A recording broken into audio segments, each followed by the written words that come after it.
Welcome to the Fae Lectures 2018. This is Kara St. Louis, and this is my work, unless otherwise noted.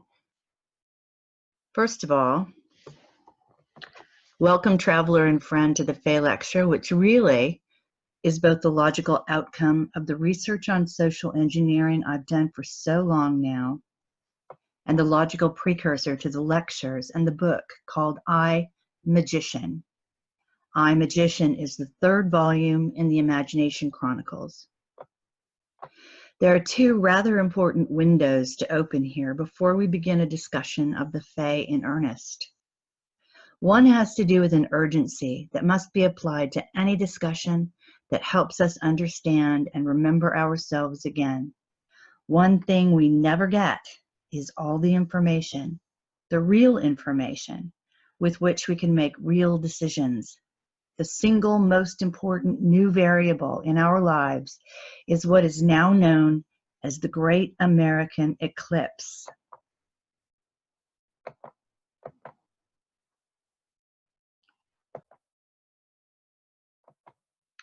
This so-called eclipse, which was anything but a natural event, took place in the middle of August 2017.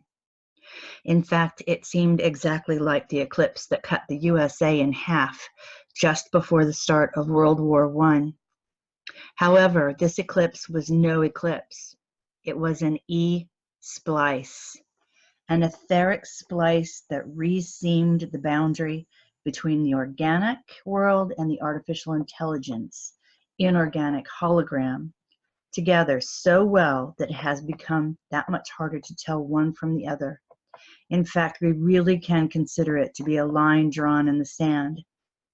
You are being asked to throw your lot in with one side or the other. It is time to choose, to take a stand for the Earth or for AI. It's really that time. And if we don't win this one, there is an even worse AI ready to settle in. And this is the one that makes the images of the Matrix reality. The Fae are aware of this. It's why they are here. When I describe the eclipse, for our purposes here, we should remark upon the fact that we are being one thing and another, between one thing and another, in an interesting, if horrifying way. And yes, the eclipse matters utterly and completely when it comes to a discussion of the Fae. Because the Fae are here now, between one thing and the next, to hand us back our magic, to try to connect in the deepest way with those who opt for Mother Earth and all things organic. The other thing I always stop and say when I give this lecture, I learned when I started trying to talk about this in Australia. It was the maiden voyage of my trying to talk about the Fae, a discussion that was so new and unique that it was very difficult to find just the right way to bring this. The thing is, I'm not going to be bringing what you may think I'm bringing. While I deeply honor the elementals, the Fae have become completely confused with just about every other magnificent creature, both of the earth and of other dimensions. What we might have been taught to refer to as fairy is not the Fae. It is an elemental being. And it would be just as much an insult to the elementals to refer to them as the Fae as it would to the Fae to confuse them with the elemental worlds. We have so much damage to undo, much of which has been brought about by entities like Disney. There is no Tinkerbell in my story either, nor are there the creatures at the bottom of your garden. Matters are infinitely more urgent than that.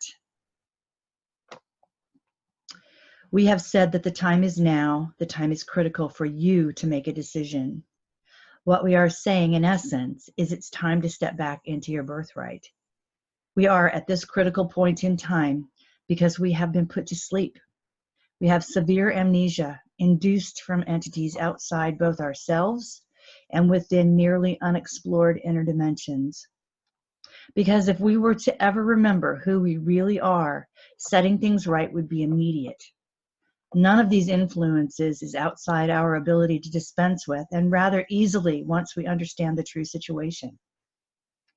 This is the most important thing. You are the descendants of an entity trying so hard to get your attention right now. These are beings of the first seed race called the Fae. This is the first seed race after Source, after this version of Sophia or Earth was incarnated as it is now, the Earth having had several incarnations. You are the lucky winner of an amnesia treatment, which really became a saturation event between 200 and 400 years ago, when the Draco up and vacated for the most part, and gave their human business partners the option of telling the rest of us the truth about our lives and sharing the technology or keeping it to themselves. They had the choice of instantly releasing us from our prison cloud or keeping us hostage for their own gain. Guess which one they chose? There are some remnants of the original Fae beings who became what we know as the She. They were present during the battles of Moitura. I suspect they are descendants of Lu, a character we'll meet shortly, but you should consider that on your own for a while. They are not the same thing as the original Fae anyway, and the fact of the matter is, up until a few hundred years ago, we knew all about this. There are remnants of the global civilization that existed until recently all over this planet. There have been several such civilizations, all starting with the diaspora of the Fae. So your thoughts of Cro-Magnon man and Darwinian evolution, throw them in the dustbin where they belong. Want to find the missing link? I'll show you the missing link. The one and only goal for the last few hundred years has been to make us forget. Forget what? Forget that a terrifically advanced civilization lies just a few centuries behind us. Forget that it was peopled with our ancestors, a mighty, ancient, magical race. There's your missing link. My premise was and remains that the human imagination is the translator between the morphogenic field, which is pure potential, and the material plane. And I contend that we are the only beings who can do that. This is what makes us rare and special and to be sought after indeed. That's just part of our magic. That's the part of the magic that makes us desirable to the current artificial intelligence and to other species who are unable to initiate the creation of enlivened matter. It has been said that all species possess some level of imagination. I might quibble with that, but it has also been said that none anywhere possess the sort of imagination we humans do. The Fae were here when the planet was formed. They became, as Source desired, the shepherds of the electromagnetic aspects of this creation, and thus incarnated the ley lines, among other things. We speak colloquially of the fairies as the garden's guardians of the ley lines, because they are. The confusion is that the concept of fairy is a false and misleading one.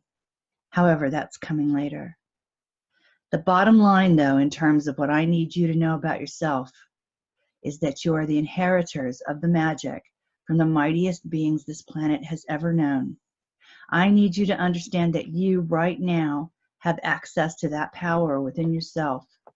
The Fae are not here to rescue you. They are here to rescue the planet. They are going to do that by waking you up and handing you back the keys to your power. What I will do in this conversation is take you on my journey as I discovered the Fae, and why not? It made sense to me that way. It will surely do the same for you. Finding the Fae was a direct result of my unending desire to understand what the purpose of the relentless demonic levels of social engineering are about. It had not so much to do with our numbers, for they are few, and we are perhaps billions, but with our strength. It takes everything they have and then some to keep us as collected up as we are, and we are forever leaking out of our boxes. They simply cannot contain us. Life will not be denied. So, who am I and why do you care what I have to say? I'll share my story in brief. I'm someone who was born to meet and talk about the Fae. I was born at straight up midnight in a land as close to the Four Corners as it is possible to be and still be inside a building, and that lay nestled at the side of a mountain, a guardian giant called the Sleeping Ute.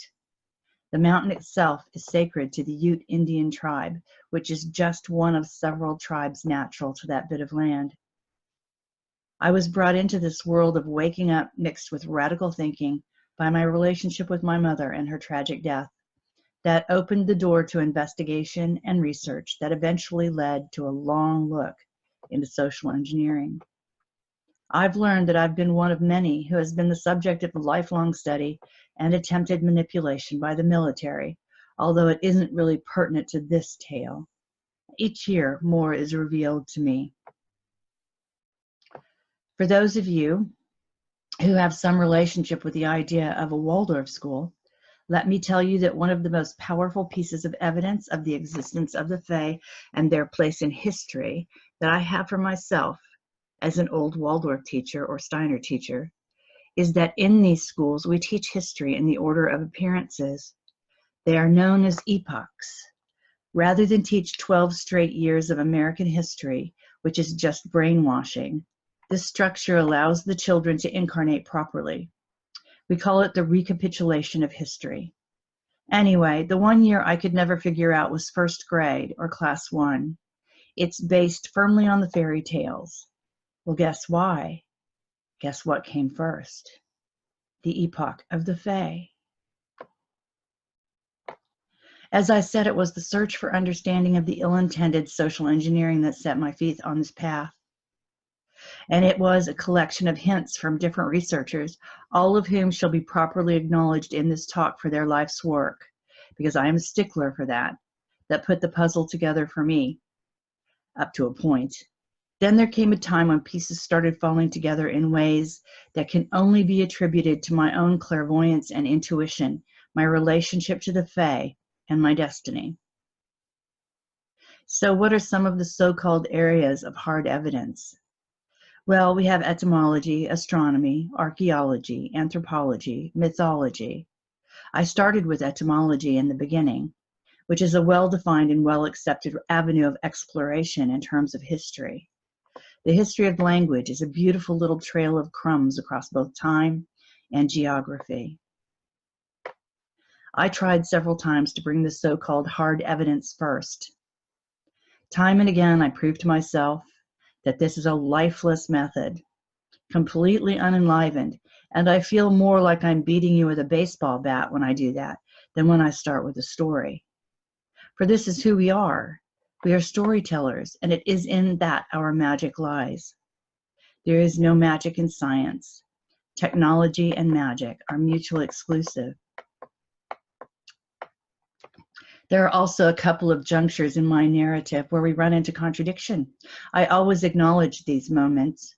I've realized, or certainly strongly suspect, that these contradictions have not been resolved because there's a flaw in the narrative, probably placed there deliberately by some entity.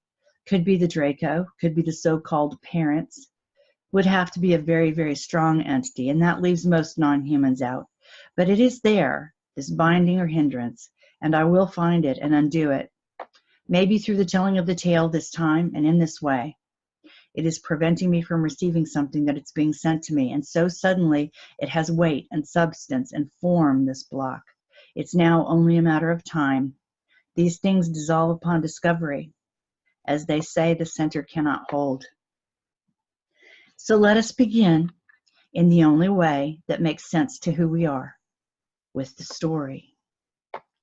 We shall begin with the most important part for me, which is a simple, largely unknown bardic tale called the Battle of Moytura.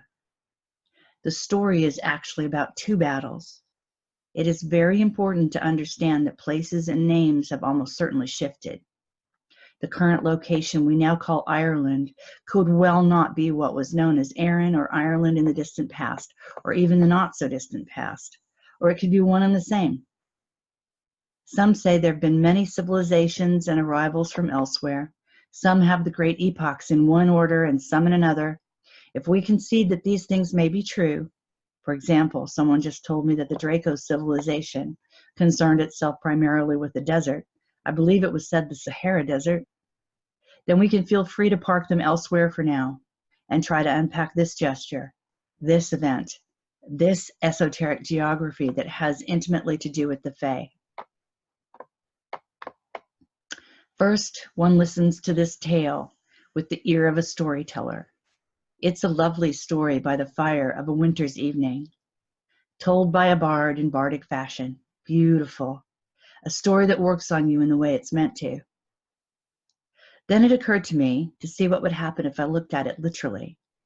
I was, after all, contemplating the notion of the Celtic hearth, or heart, with my colleague, sacred sites expert Maria Wheatley. I realized instantly that there was a tremendous amount of support then in the tale for the idea that the Tuatha De Danann, known henceforth as the Tua, were both from off-planet, and combined with other data I had, seemed like a ripe candidate for a seed race. So let me tell you the story, especially since there are people out there listening who would be able to identify a potential binding spell on the instant, or a block or a wrong turn deliberately placed. Yes, let's hear the story first. It'll make it an hour long. I'll not make it an hour long, of course, as the bard would have done. There's much to unpack between this and the story of the second battle. It's a miracle the story has survived, really. And few people know about it. Even Maria Wheatley had not heard this story. It exists in only 2 manuscripts, one in the Old Irish and one written in the Middle Irish. There are very few manuscripts that actually come with supporting material anymore, since the Jesuits rewrote history in the 16th century to suit the purposes of the Catholic Church. But we do have the Old Irish, it seems. It is the closest thing we know to a Celtic creation myth. And in the tale of the 2 battles, it is a compendium of ancient Irish magical lore. So on with it then. They say, "'Twas a place where time began, begins, and will begin." It is a teaching tale from ancient Erin that comes with a blessing of good fortune on both the teller of the tale and the listener. So, the spell is cast. 3 times Erin put on the cloak of rocks and stone, of hills and trees. 3 times the great creator made what would be known as Ire, Erin, Ironland, or Ireland. 1,000 times 1,000 years before anyone was there, the great creator placed upon this island the Firbolg. They are known as the people of the leather bag. Here are 4 bags, by the way. They raised the land from the 4 seas. Then in this story arrive a people called the Favora, or Fomorans. They are described as living in castles beneath the sea. Some say they had 1 eye, 1 arm, and 1 leg. The truth is they had 1 eye to covet, 1 reach to grasp, and 1 step that was to invade. They held the Firbolg in slavery. The most dangerous king of the Fomorans was called Balor of the Baleful Eye. He had 2 eyes, but one was kept covered by a leather cover, a brass cover, and a lead cover. Whatever that eye beheld turned instantly to stone. The Firbolg paid a tax to the Fomorans each Samhain, each Halloween. 2/3 of their corn, 2/3 of their milk, and 2/3 of their children to become slaves. At the same time, there was another race known as the Tuatha, the people of art and skill, noble and magical. They learned their power and magic in the 4 cities of instruction. In Phalius, the city of stone, in Gorius, the city of the spear, in Findius, the city of the sword, and in Murius, the city of the cauldron. The king of the Tuath was called Nuada, and they had a chief druid, or Doida, also known as the Allfather. The manuscript states that the cities were not of this world or even in its universe, but the words are a universe near to it. They sailed in special ships to Erin, and they have been described both as burning ships or as ships they burned on the shores. They arrived in the first day of May and sent their chief poet, or bard, to the bard of the Firbolg with battle terms. The Tuath wanted a fight that was simply an equal number of men until they, Firbolg, surrendered, or the Tuath were all dead. They wanted a battle of equal numbers. The second day of the battle, the Firbolg severed the king's arm off at the shoulder. On the third day, then, the Tuath, led by the Doida, the chief druid, turned the battle at last. And on the fourth day, the Firbolg sued for peace. They were given Connaught and all the Western Isles, including the Isle of Man. Now the Tuatha were the lords of Erin. Nuada had to step down as the king, though, because there was a law that said the king must be whole and unblemished. The great healer of the Tuatha made Nuada an arm of silver, but still he was not fit to rule, for metal does not supersede the perfection of humanity.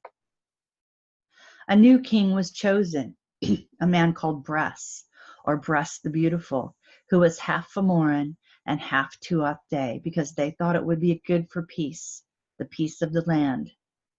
In the end, Bress was called Bress the Beautiful and Unjust. It's important to know how such a thing could come about. The land of Erin is named after a beautiful woman of that time called Eriu, and she was the mother of Bress. It was in May, a beautiful, gentle day, and she sat on the shore looking out to sea. A ship approached, just one ship with one man aboard. He had chestnut curls, a shirt of silk shot through with gold, and gold armlets on each hand. This man lay with Eriu against her will, and she wept. He was one of the 4 kings of the Fomora, Elaha. He said she would bear a son and name him Bress, and then gave her a gold ring to put on his finger. It was magic and would change size and fit only on the finger it was intended for. He said from now on all things beautiful would be compared to him. Bress was beautiful, but he had a weakness in him for terrible greed. He made an alliance with the Fomora, such that they enacted a tax on the Tuath that was worse than the one they used on the Firbolg. The heroes of the Tuath were reduced to scavengers, and the Doida himself was made to make earth fortresses at a palace that Bress would eventually use and become the High Palace of Tara. Not even a wisp of smoke escaped taxation. The Doida had a son, conceived and born in a single night, known as the Mac Ok. His mother was a woman of the Sidhe, and his mother had powers to see the future. The Mac Ok told his father, take only one form of payment for your work from Bress. Take the sprightly, black-maned, black-coated young heifer that has never borne a calf, and I will keep it safe for you out of time altogether. Things went from bad to worse under Bress. The head bard of the Tuath cursed Bress for his miserliness and lack of generosity, such that his fortunes dwindled quickly. At that time, a cure was found for Nuada, and his arm was restored completely. The son of the old healer knew that the bones of Nuada existed within the silver arm, and so took the bones out and held them to his bosom for 9 days and 9 nights. When the arm had restored itself, he cut the wisps of 9 bulrushes and cast them against it, and the arm was as good as new. The nobles knew they could now depose Bress and restore Nuada. Bress decided to take as much with him as he could when he left. He went to Eriu, who gave him the ring, which would take him to his father. She said, take with you the treasures of the Tuath and the harp of the Doida. When Bress met his father, he asked for an army to attack the Tuatha. His father refused to raise an army, but offered to hide the Doida's harp. Bress went to Balor of the Baleful Eye then to raise an army. Balor had a daughter he kept locked away in a copper tower on one of the islands, because it had been prophesied that Balor could only be killed by his own grandson. His daughter was very beautiful and had the name Enya. As is the way of things, of course, a Tuath lad called Kian, using the famous Tuath cloak of concealment, got into the tower. Enya and Kian fell in love and conceived a beautiful son, whom they called Lu. Kian spirited the boy away to his own people. He was called Lu the All-Skilled, or Lu of the Long Arm.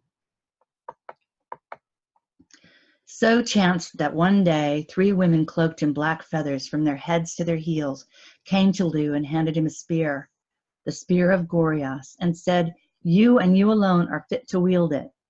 Lu went to Tara, approached the gates, and the gatekeeper ran him through a series of test questions about what skills he had. He finally convinced the gatekeeper to let him in. Even Nuada was impressed, and they decided that all the men of the Tuatha, of all of them, he was the one most fit to be king. Lu summoned all the arts and crafts in Tara against the Fomorans. The Druids made the hills steeper and the rivers deeper. The head Druid, the Doida, decided to try a plan of his own and went to meet the mother of all battles, known as the Morgu. When he found the Morgu, she was washing herself in the river, and blood was flowing down her to the water. He wanted to know where the Fomora would land and where they would seek battle. She agreed to tell him in return for the blood of all the slain in the battle. Particularly, she wanted the blood of the valor and the kidneys of the leader of the Fomorans. The blood of courage and the blood of fear she wanted. The seed of fear being the kidneys, of course. She said they would land at a site where the first humans had landed. She said the battle would be at another site, also called Moitura, but this one near Sligo. She said, I am she who stands among the fallen. I am she who knows the ways of taking life. The Doida then walked to the camp of the Fomorans. He wore a kilt of cowskin. On his feet were 2 shoes made of horsehair. His wedding tackle dangled on the ground before him. His staff, one end which could kill and the other bring back to life, dragged a line in the ground. The Fomorans made him a great porridge and said, if you can eat it all, we'll let you leave. If not, we'll kill you. Well, the appetite of the Doida was legendary. They made him a porridge of 9 half cows, 100 half lambs, pig's fat, lard, and 17 barrels of meal. He ate the lot, laughing and saying, it is a wise man who understands that the crunchy bits don't spoil it. Although he was turtled like a small whale with his enormous belly waving in the air when he was done, and he fell asleep. When he awoke, he hobbled up the hill, dragging his belly, and he met a beautiful young woman. The Doida's appetites for food and women were legendary, so he stopped to talk to her. She was no ordinary young woman either, for she heaved him into the air with a druid wrestle and sunk him up to his waist in the earth. He cried, why have you removed me from my path? She said, I wish you to carry me upon your back to my father's house. He said, I cannot carry you on account of the meal I've eaten.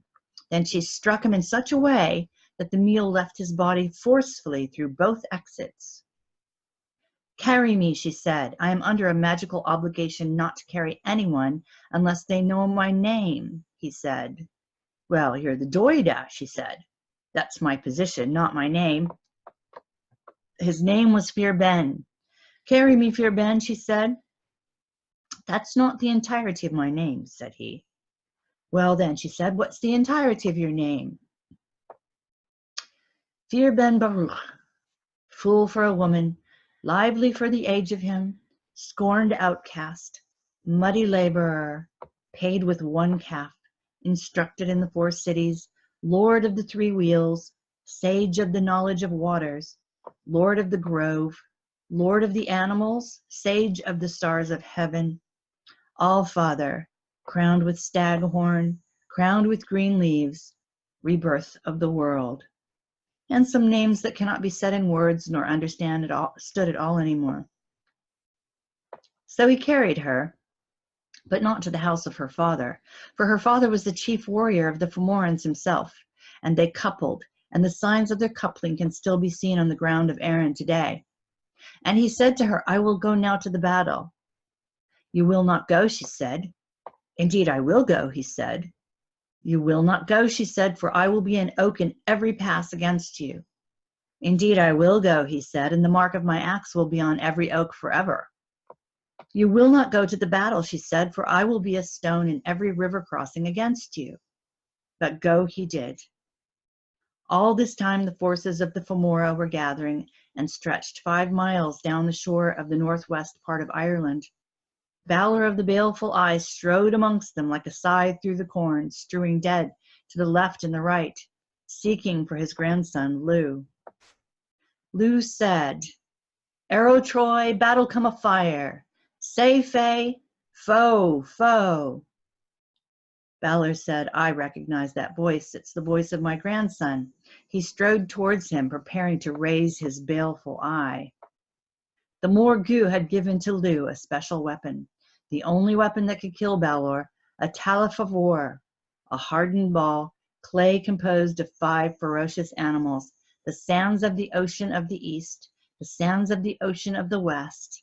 And the hard clay Talith of War was fired with the blood of heroes and the brains of kings.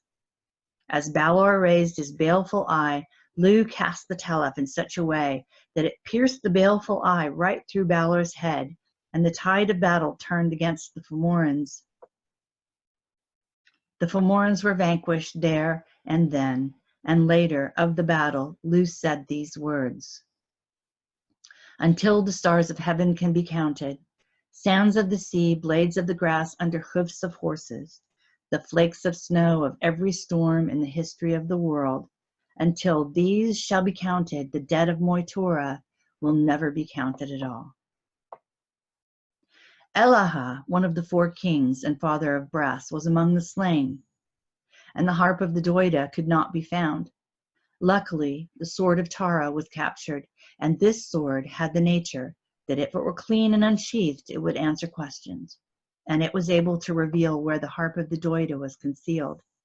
The Doida called the harp to himself, "Come, oak of 2 greennesses, come winter, come summer, come voice of music in all instruments." And the Doida stretched his fingers upon the strings, and he played the modes of music which call forth the seasons of the year. Now it so happened that Bress was captured, and the Tuath were in their right to put him to death. But Bress said, "Better not to kill me, for I know a secret that will give you 4 crops of grain in 1 year." "This is of no use to us," said the Doida, "for we have spring to reap, summer to mow, and the winter to rest." "But answer this question, and we shall spare your life. On what day of the year should the men of Ireland plow? On what day shall they reap? On what day shall they sow?" Bress replied, "On Tuesday. On Tuesday plow, on Tuesday sow, on Tuesday reap." His life was spared because this answer was extraordinarily clever. Then the Mac Auk came forward with 9 birds of heaven circling his head, and 9 flowers of power breathing into the locks of his hair, and he called the young black cow back out of time altogether. All the treasures stolen from the Tuath Day were returned, and all the children who'd been stolen away into slavery were returned. The creation story I've come to know of as of today is as follows. Source made an organic artificial intelligence with which to practice making things. I desperately need something else to call that, something that isn't a profound contradiction in terms for me, but I'll find it. Source has created all things, both dark and light, and all things that have to do with creation itself. The first beings here on this woman we call Earth in this incarnation were the Fae. They were shortly followed by a malevolent entity which I will now call Drach or Draco, because that is what I think right now, and I believe this story substantiates that. The invader. It is said in some of the ancient texts that the Firbolg and the Tuath spoke the same language, but the Fomorans came with a different tongue and customs. This is the story of the first artificial intelligence, the Fae, the Draco, and how they usurped AI, how they enslaved us and our magic with the help of a crossbreed race born of rape and horror and fought off by a crossbreed race born of love, friendship, and consent. I believe I can make a case that this is the landing story of the 3rd time Aaron was created, the time we're in now, and I also believe the solution to overthrowing our masters is in this story. This story is about magic with lots and lots of astronomy thrown in. The timing is here. The time to start, the starting gun, if you will, that's here too. I always say there are entities we can call the good fairies and entities we can call the bad fairies for simplicity's sake. I submit to you that there have not been many battles, but rather one long, searing, soaring battle, which started here and has continued on through the ages. The Morgul remains, wants the blood and fear of all the slain, and so forth. There is, by the way, something that's trying to come to me and has been for a while. As I said, it's in this story or it's hovering around this story. It will dissolve, the center can't hold. Now let's go back and unpack the story, at least as far as I have right now. 3 times Aaron put on the cloak of rocks and stone, of hills and trees. I believe that this would have been the 3rd incarnation of Ireland. 1,000 times 1,000 years before anyone was there, the great creator placed upon this island the Firbolg. 1,000 times 1,000 is just one of those storytelling conceits to drive the timeline into a place very, very far out of our ability to relate to. If the creation story I know now is correct, the Firbolg would have been the first organic AI straight from source. Also note the use of 4. 4 is huge in this tale and goes into the astronomy eventually, as does 9.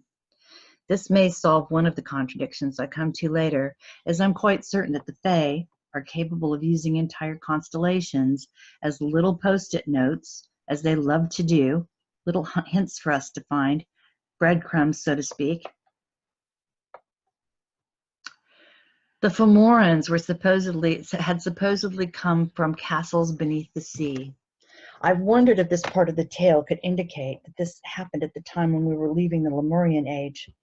The Fae are liminal beings, meaning they appear in the space between one thing and the next. It's in my mind that their great migration may well have occurred during the overlap era of Mu. That they are living in the castles beneath the sea, however, may be a plant from the entity that is now the Catholic Church, the Vatican, which is the cult of Dagon, the sea god. This is a place to have a care in the story. That these are the appearance of the Draco. The Draco, I think, is pretty certain. They have the characteristic makeup of the Draco, or of a brutal and aggressive invader. However, it could also describe the cult of Dagon as we know it now, which in terms of operation is also draconian. They did hold the Firbolg in slavery. Well, AI was stolen and twisted by the Draco to suit their purposes. That's the part of the quagmire in which we find ourselves now. It's sort of like what they're doing to our RNA right now with chemtrailing, breaking the chain, and then that broken chain gets replicated. So indeed, they did hold the Firbolg in slavery. This baleful eye, so many things it could be. A weapon, the one eye we see everywhere in images now to signify that someone is part of the club. The leather cover, the brass cover, and the lead cover could be epochs, but I think that may only be partly right. I need an alchemist to help me think about that one. The Firbolg paid taxes to the Fomorans each Halloween. Halloween actually began as a celebration of the day the Fae arrived. The Tuath vanquished and contained the Firbolg, then hybrids of the Tuath and Fomorans vanquished the Fomorans. At the same time, there was another race known as Tuath Day, learning their power and magic in the 4 cities of instruction. That would be Valius, the city of stone, Gorius, the city of the spear, Findius, the city of the sword, and Murius, the city of the cauldron, which, by the way, represents past, present, and future, as well as the vocalization for magical creation. The stone, which may or may not be under the throne in the United Kingdom, the spear of destiny, the sword or Excalibur, and the cauldron. The cauldron is all about the Norns, past, present, future, and destiny. Creation, destiny, and confirmation, or solidifying of a destiny. The Doida. The manuscript states that these cities we just spoke of were not of this world or even this universe, but in a nearby universe. This could be anything, inner dimensions, or actual outer dimensions. I would lean toward an inner dimension, except for the description of the burning ships, which lead me toward a landing story. On the other hand, the Fae were the first here after Source and its pet AI, if that story is to be believed. They incarnated the electromagnetic response system in this planet with the ley lines, really just a magnetic system. So after the Draco landed as Fomorans, it's possible the Fae then emerged from an inner dimension within the planet. They certainly would not have left the planet once they arrived. They wanted a fair fight, which is certainly something I remember from my early days as being important. This thrust toward overwhelming and conquering, outnumbering and outgunning, this is fairly new. Turning from politics and material leadership, the Doida took over the battle on the third day, and that's when the battle turned. Here we have magic superseding politics. On the fourth day, the Firbolg sued for peace and were given Connaught and all the Western Isles, including the Isle of Man. The Isle of Man, or the Manx culture, is a place where the residents were said to be rescued from the taxes imposed by Manannan, a god of the sea, by St. Patrick, who actually, in my view, did not exist. The church did take over the legends of the Tuath Day. Now the Tuath Day at this point were the lords of Erin. Nuada had to step down as king, though, because there was a law that said the king must be whole and unblemished, and he had a metal arm. No matter how you slice it, this is an artificial arm made of metal. Other than that, I have not unpacked this one. When Bress was born, Elaha, the king who was his sire, came across the sea wearing gold, and that is the first time we see gold in this story. The Fomora or Draco have 4 kings. I remember a head poet of the Firbolg and 1 king of the Tuath Day. Are there any magical beings with the Fomora or Draco, or just monarchs? The story does not say what Bress received in return for his alliance with the Fomorans. By now we're talking about a hybrid, it seems, between the Fomora and Tuath Day, as much as pure Fae. The Doida had a son conceived and born in a single night known as the Mac Och, and his mother was a she. The she would be half Tuath and half Fomoran as well.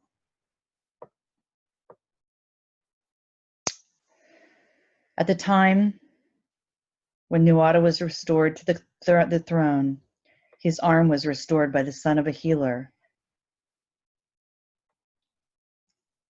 The son of the old healer knew that the bones of Nuada existed within the silver arm, and so took the bones out and held them to his bosom for 9 days and 9 nights. When the arm had restored itself, he cast the wisps of 9 bulrushes against it, and the arm was as good as new.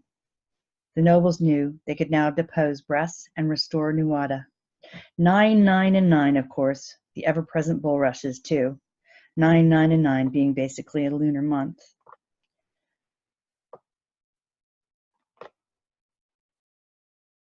Balor had a daughter too. He kept her locked away in a copper tower. Here we see copper for the first time, and now we have brass, gold, silver, and copper, as well as lead and leather. When Lu appeared on the scene, even Nuada was impressed, and they decided that of all the men of the Tuath Day, he was the one most fit to be king. He came across 3 women cloaked in black feathers from their heads to their heels, who handed him a spear and said, "You and you alone are fit to wield it." Here are the Norns representing destiny, past, present, and future. The keeper of things like the cauldron and apparently a spear of Boreas. They could only be pure Tuath or Fae, or perhaps goddesses. Again, the move from the king, the ruler, to magic happens every time there's a battle. And the Doida went to see the Morgu to try to establish some sort of heads up in the coming battle. Note the characteristics of the Morgu. She wants blood that is associated with courage, honor, and fear, spilt on the battleground where one would find nothing but adrenaline. Does this sound familiar? We certainly see that now. She particularly wants the blood of the chief warrior of the Fomorans, and that would, in my view, would have been a Draco. I think we need to ask why. The Morgu is also known as the Morrigan, a goddess of sovereignty, reminiscent of the future figure of Kali. She is one of the manifestations of the 3 goddesses. She said, "I am she who stands among the fallen. I am she who knows the ways of taking life." Interesting that we have a female whose specialty and exclusive knowledge is the ways of taking life, when the Fae are the creators. I'm still unpacking that one. And when the Fomorans had fed the Doida, he fell asleep. The question is, since he remarked on the crunchy bits in the meal, is this the first time that he's eaten meat? And is it the meat that made him fall asleep?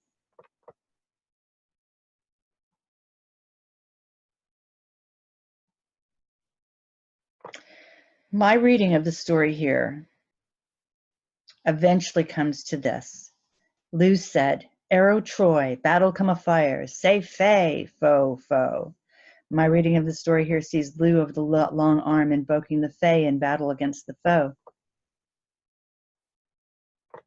The Morgu had given to Lu this special weapon. Yes? There's some analysis of this bit, which includes astronomy. The ball, the Talaf, seems to be the moon. Some versions of the story talk about 3 times 9 Fomorans who stood behind Balor and were slain by this ball, which could represent the moon.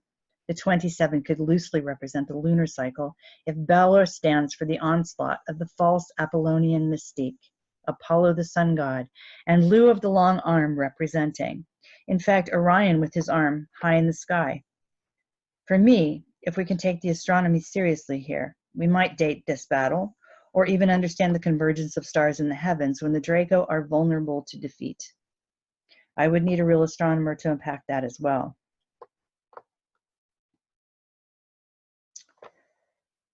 Bress, once captured, offered to teach the people how to get 4 crops of grain in 1 year.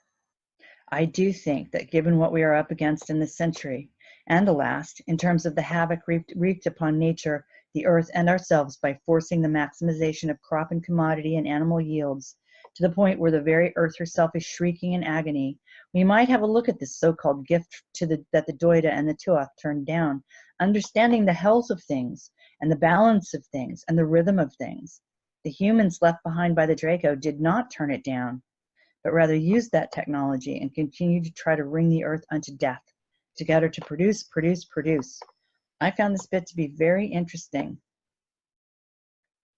Then the Mak-Ot came forward with 9 birds of heaven circling his head and 9 flowers of power breathing into the locks of his hair, and he called the young black cow back out of time altogether. All the treasures stolen from the Tuath Day were returned, and all the children who had been stolen away into slavery were returned. Again, this bit needs to be unpacked, as I think there's a very large clue here as to when and how to restore this planet.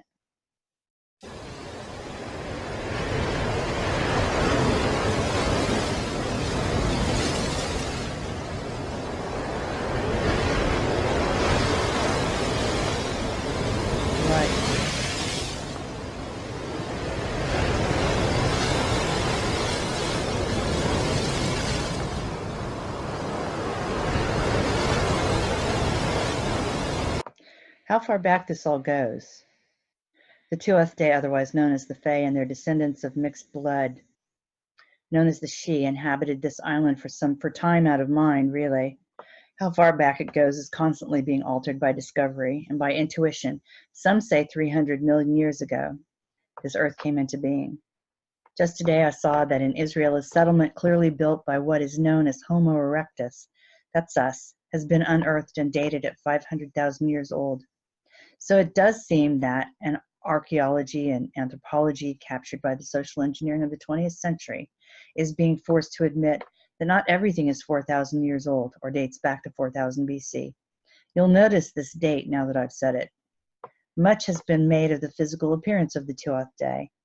Physically outstanding, tall with red hair and fair skin, it's been noted that the rarest combination of hair and eyes now is red hair and green eyes.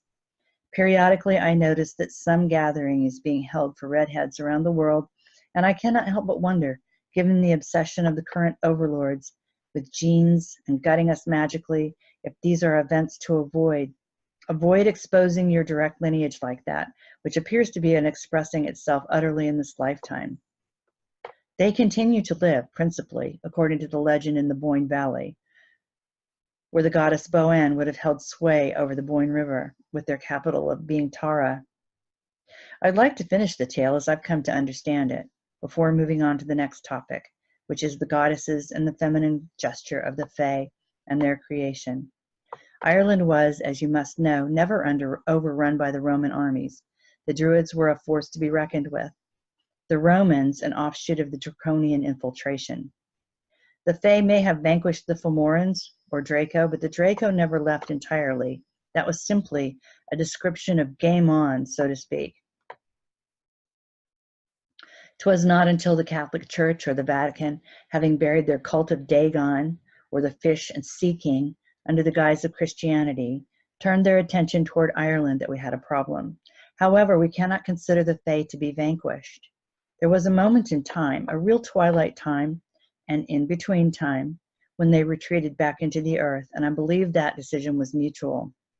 The Fae wedded themselves to the earth in order to protect her, and the earth took them into herself. It was a mutual moment. There is a clue as to when that happened. Two bits of information which are important to understand just when and how the Vatican took over and Erin became Ireland. First of all, the Fae used a bit of magic all the time, having to do with hiding themselves in a mist. The cloak of invisibility, it is sometimes called. It's how the lad got into the Copper Tower and lay with the daughter of Balor. And in my view, the most powerful spell out there is called the Faith Fiata. It is true irony that the first word is pronounced faith, also known as the cry of the deer, which is another attachment to the head druid or the All-Father. Catholic histories, Christian Western modern histories, will describe a time in which the Druids were conquered by St. Patrick, using a mist to hide himself, and a prayer called St. Patrick's breastplate, or the Lorica, or the rune of St. Patrick. This is none other than the mighty spell of the Druids, or Tuath Day, the Faith Fiata, or the cry of the deer. At Tara today, in this fateful hour, I place all heaven with its power, and the sun with its brightness, the snow with its whiteness, and the fire with all the strength it hath, and the lightning with its rapid wrath, and the winds with their swiftness along the path, and the sea with its deepness, and the rocks with their steepness, and the earth with its starkness, all these I place, by God's almighty help and grace, between myself and the powers of darkness. It is my view that the Faith Fiata was a witness to the Fae retreating into the earth, as they and the earth wished and needed, probably from when they had come anyway, and where they still are.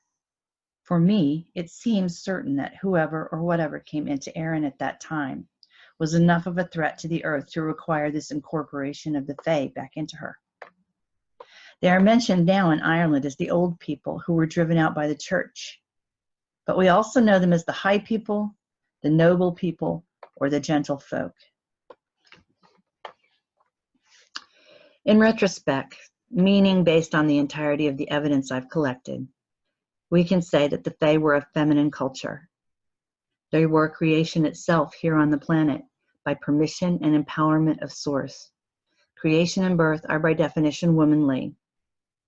The timeline that leads me to believe this, which we will cover over the next bit of lecture, is this. Eriu, as the namesake of Ireland and all the other goddesses that came to be known there as Boann and others who inhabited the rivers. Boann was the river Boyne, for example, the goddess that was bridged and usurped at least nominally by the Catholic Church. The collective spirit impulses, other than the All-Father of the Doida, the chief druid, of the way in which the Tuath or descendants of the Fae conducted their lives, their comings and goings, the Druidic culture, which went from strength to strength until the Julian Caesars began to have some luck in killing them all off, beginning in Gaul. When the Doida released the natural order of the seasons with his music, he would have freed the natural power of the rivers and the land as well. The Morgu was what we would certainly see as a malevolent goddess if we take the vision of her washing blood into the rivers and demanding blood from battle. She was known supposedly as Morgana, the Morgan. In the end, some called her Morgan Le Fay.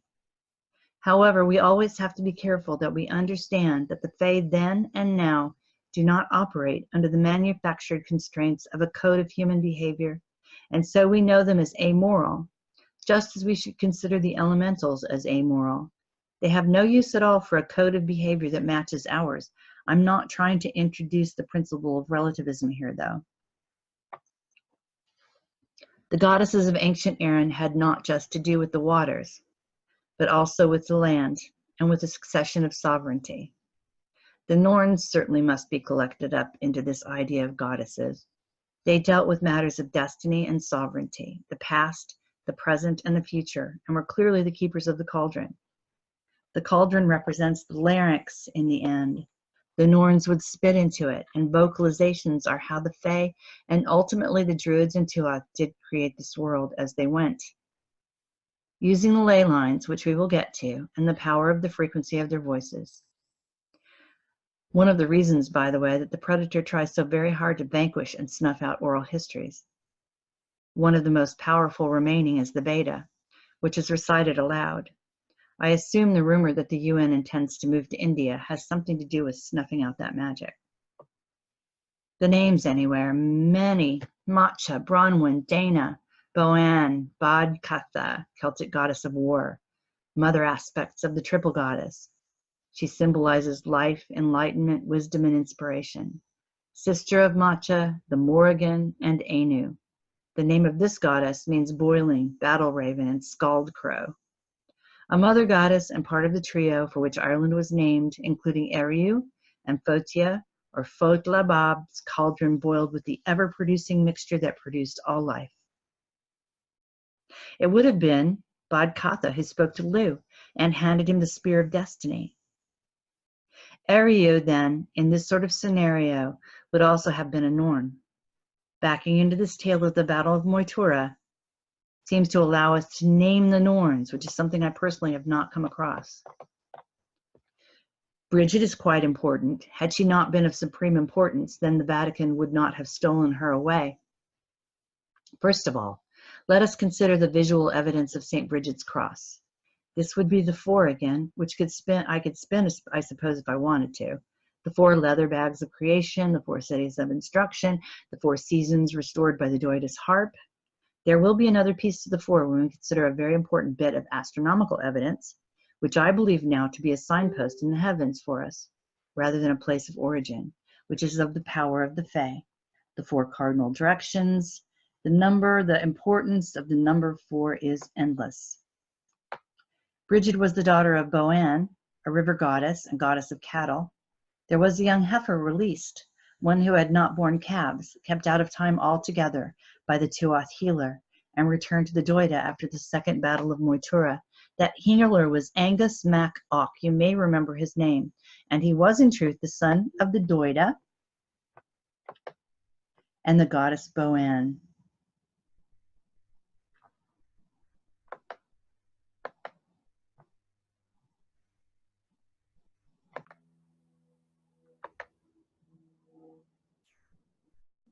Likely, this heifer released as Boann released as a creative and reproductive power on the earth. The history we can trace a couple of different ways. There's the etymology of place names, things, celebrations, and so forth that lead us back to the Fae.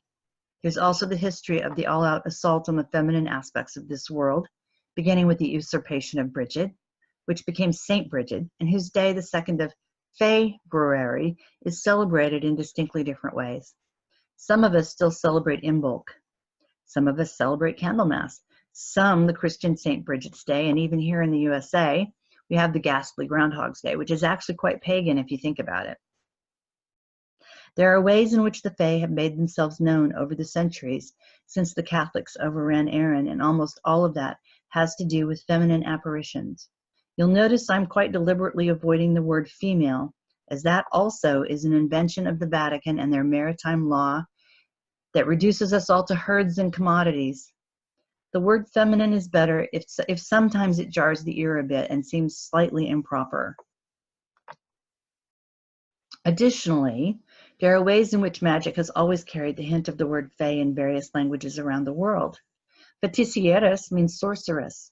The word fairy, unfortunately, as men of ill will were able to turn that into Tinkerbell, or some twisted aspect of what the Fae really are and do. They're always associated with a wand, which is a diminution of the sword or the spear they brought with them, and of course that cauldron. We end up with stories like the Sword and the Stone, and the battle between the monarchical or legal in Arthur, who established the law, and the magic in Morgana. Merlin becomes a character to override the magic and place the monarch at the head of things, yes, by magical decree, but magic is then seen as evil, a strange and twisted retelling of a very important tale. This we can unpack another time. Women in white are important to all of this, the Dames Blanches of France, the Lady of the Lake. We can trace linguistically many incidences when women ruled a place or governed a place. In Frisia, for example, the women or femme ruled and became known as the Magdeburg, the women of the castle. From here we see a strange twist in the character of Mary Magdalene. And then all feminine apparitions become the Mother Mary in a gambit used for a patriarchal transition, absolutely brought on by the Vatican. Until that time, my research indicates that there was no patriarchy. How was all this then shoved down our collective throats? Via a rewriting of history ordered by Pope Gregory in the 16th century, which was carried out by Jesuits and enforced at the point of a sword in conquest and in the Inquisition. Some interesting and important bits to note. Even in ancient Egypt, according to the work of Stephen Mailer, the word pharaoh was grossly misunderstood, and in fact, that's a Greco-Roman word for the male head of the household. In fact, the per-ah means the high house or the women's house. The woman was always the para, or pharaoh as we know it today. Males such as Ramses were consorts to the para, and only consorts. Descent in Egypt was always matrilineal.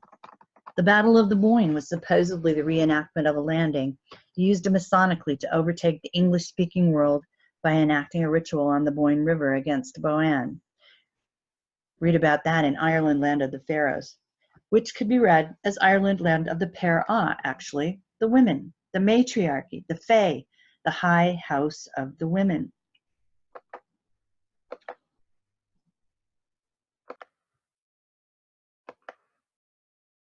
In fact, that just happened again, with the appearance of Kali on the side of the Empire State Building, and the recreation of both the Battle of the Boyne and the original arrival of the Fae.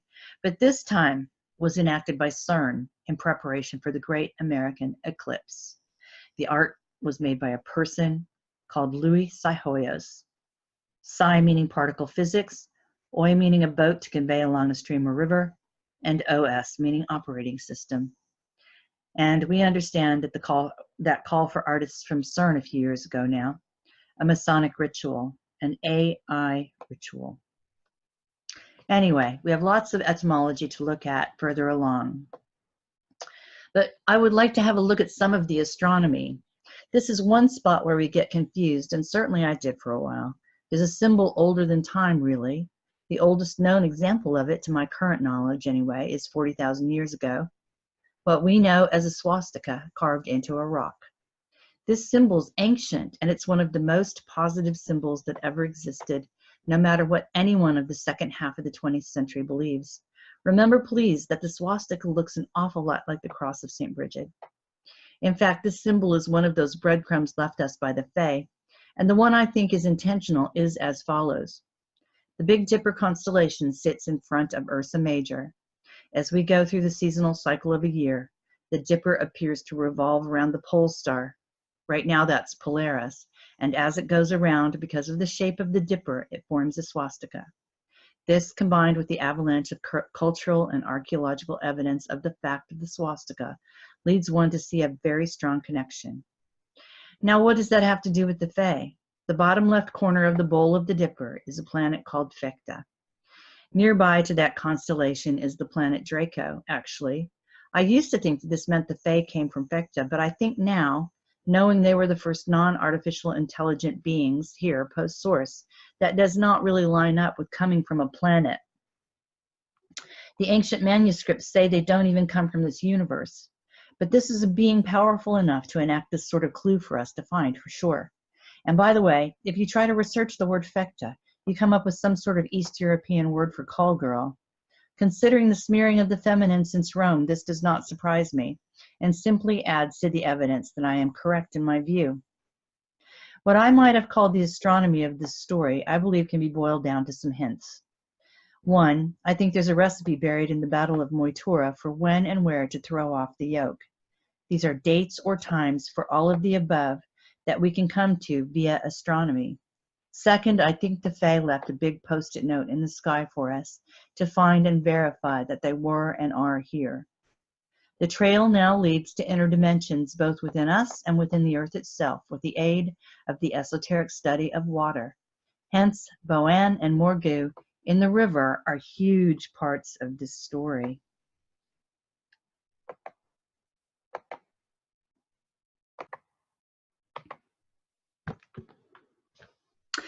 There is something to understand and remember about the Fae. It's extraordinarily important. It has to do with when they come, where they arrive, how to find them, and how they do their work. The Fae are fundamentally and completely a liminal being. Liminal simply means relating to a transitional or initial stage of a process, or occupying a position at or on both sides of a boundary or a threshold. The Fae in all their forms are not creatures of absolutes. They existed before the world was in its current form and helped to shape it into the place we all live today. They warden places where natural change occurs in the form of evolving life forms, spiritual birth, and the reclamation of our forgotten works by the powerful processes of nature. Due to this inner nature, they are all without exception liminal, and it is most visible in their preferred places and times. The Fae are best contacted during the solstices and equinoxes, dusk and dawn, true noon and midnight, the new moon, the first and last quarter, and the full moon. While I can say that Maria Wheatley, my colleague, has been approached in this way by corporeal entities she certainly names as Fae, all of my contact to date, with the exception of one dream vision, comes through clear intuitive clairvoyance. These times are neither one time of day or the other, neither one season or another. Their preference is also visible in those places that are best to meet them. Crossroads that have to do with the number 4, graveyards, the reflection in a pool, and the shores of a sea. If there's a place that is a border, it is a place that holds power for the Fae. If it's a natural border, so much the better. We need to re-understand our sun, our planet, us on it, and the relationship between our planet, ourselves, and the sun to understand ley lines. Only a being who was the first being after Source in relationship to this incarnation of the Earth would have some idea about the raw magnetic requirements here. To create, any being who inhabits the planet would simply need to understand the magic involved, which has to do with frequency. Crystals have also been laid here to heat the planet and vibrate in the ways they're supposed to. However, if we know some things about crystals at the moment, it is that they convey information and are programmable if it's wanted. Any crystal conveys information of some kind, whether it's heat or healing or what have you. I cannot tell you how the ley lines were put down, only that the Fae did this at the very inception of the truly physical post-Atlantean planet. It may well have been that they brought the stuff from which the ley lines were made, which would have been dispersed as water or air in earlier eras, such as Lemuria. It may be that the physical manifestation of the ley lines during previous times would have eluded us, dispersed energy that needed to be gathered into this system of power lines. I do not quite have that answer yet. It may also be that these are energetic pieces of the morphogenic field gathered and channeled here on Earth. I tend to think that this must be the case. The Fae are the guardians of such and have always been. I do speak about the myths surrounding so-called fairy lines and how humans can run afoul of the energies there, not in my view because the Fae are malicious, but rather because there is energy there manifesting in ways we no longer understand. This can feel violent to us or frightening. If we stick our finger in a light socket, we don't get a shock because the electricity is angry with us or wishes us harm. We get a shock because it's a power that's not compatible with us at that moment. A little electricity does not bother, a lot bothers a lot. The Germans refer to the ley lines as Kreuzen. In the colloquial, this means both childbirth and circulation, which makes much sense if the ley lines are utterly creative. They are, under any circumstances, way-showing lines. In that, they match the Fae themselves, who are way-showers, in a truly cosmic sense. The Fae are closely associated with iron, although the myth is that iron keeps fairies away. The real story is that all indigenous peoples paint clay or tattoo woad and such on their bodies, and in their tribal dances, the body painting helps them to become little dynamos as they spin. Their magnetic power increases substantially as they become their own little mini suns. But my point is that iron is magnetism, iron in the ground and iron in our blood. Fe is the symbol of iron on the periodic table of elements. They are also deeply associated with the magic of blacksmithing and metalworking. It's been posited, and I agree with this, that the iron in our blood is part of how our memory works. The iron in our blood acts in the same way that the rust on cellophane tape used to record electromagnetic signals in the old cassette tape industry. This is one big reason strontium is being dropped on us from on high. It's a bone marrow seeker, and so attacks not just our immune response, but our memory ability, and making us forget is job one. The Druids certainly knew, as do many entities still connected with true magic, that the ley lines interact with the latitude lines to form a sort of grid. The right frequency or tone applied properly and in the right place can raise a hyperbolic tower of sound or a Pythagorean tower. One of the most powerful places this happens is Alais in France, where 24 or 26 ley lines converge to a point. This point is just a few miles from CERN, and I assume the energy is used by them or being destroyed by them. Quite recently, a man visiting Tibet was treated to observation of Tibetan monks using the power of sound to levitate huge stone. And for those who prefer, scientists have demonstrated that sound has the power to move small objects, although experiments with heavier objects have been met with limited success. In 1939, a Swedish doctor named Jarl was brought to a Tibetan monastery to treat a High Lama. He stayed for a long time and developed an intimate friendship with the Tibetans. One day, the monks took him to a high cliff where they were constructing a rock wall. About 250 meters from a tall cliff, there lay a large stone. 19 musical instruments were set in an arc, precisely 63 meters from the stone. 13 drums of different sizes accompanied 6 trumpets, each of which was 3 meters in length. The monks began playing the small drums, then the rest of the instruments chimed in. All the monks were chanting a prayer, and after 4 minutes, the stone began to sway. Suddenly it took off in the direction of the cliff, and after 3 minutes of ascent, it landed on the cliff. The monks were able to move 5 or 6 stones an hour using this method. The specific nature of the instruments, combined with angles and distances involved, of course, indicate advanced knowledge of vibrational physics. I would say that it indicates an organic, natural knowledge, something we all know and can use when we acknowledge this. The origines of various places and times, such as those in Australia, knew of the ley lines but called them song lines, which makes sense since we sing things into creation. Song lines are on or in the earth, but for them, they are also in the stars. They can cross many countries. Walking one backwards is actually considered to be sacrilege. Of course, the ley lines are intimately connected to astronomy and rises and falls in power accumulations that have to do with planetary alignments and such. And how does the earth and her people take advantage of or react to this ebb and flow from the heavens? One would hazard to guess that it has something to do with our magnetic nature, whether it's the piezoelectric effect due to our salinity or the iron in our blood.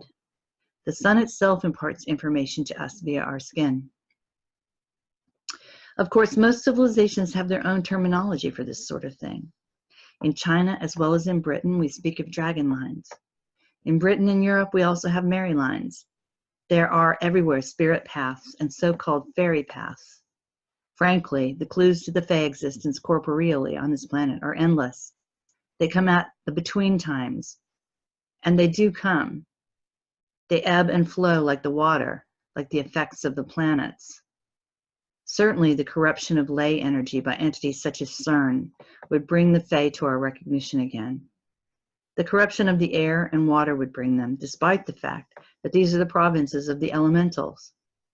The diminishing of the reach of the sun would bring them, and messages of desperation must be coming from the trees and all other forms of beings which form a network into the earth. In what ways are the ley lines being damaged right now?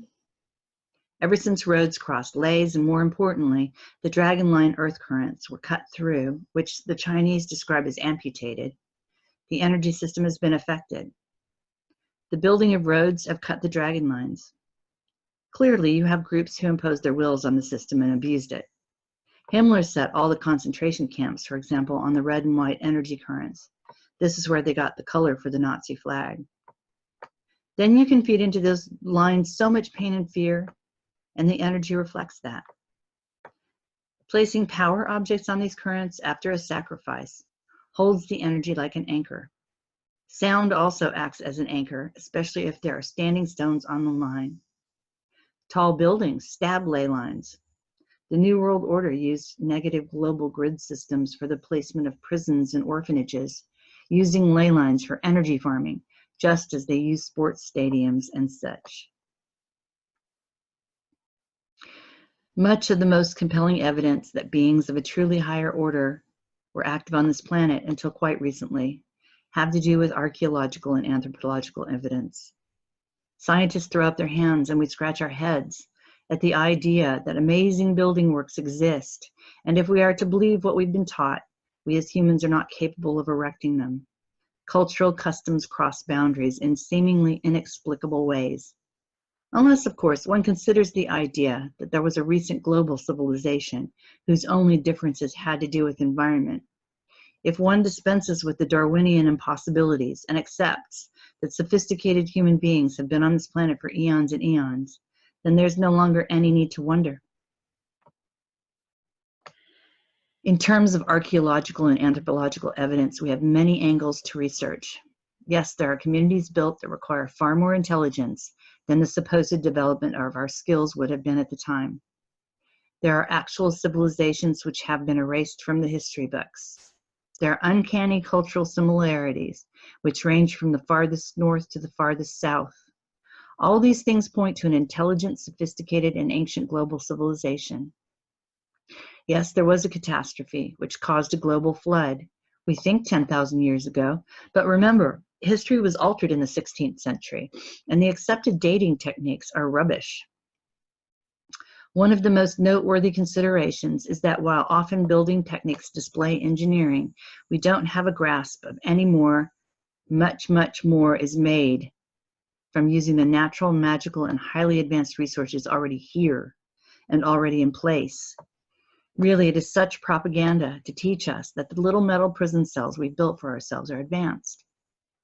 Let's just look at a couple of things as examples of how buried and twisted things can get when one is under the thumb of the great amnesia machine.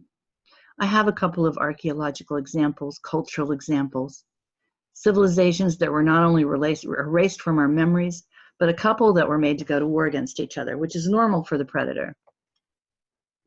And remember, old does not mean primitive. One really good example is the history of Tartaria that I learned about through Sylvia Ivanova in her New Earth series, and the example of the megaliths of St. Petersburg. All of the palaces in St. Petersburg are so over-engineered that they have no relationship at all with the technology that was available at the time they were built. Neither does the architecture and style of the palaces match any contemporary technology.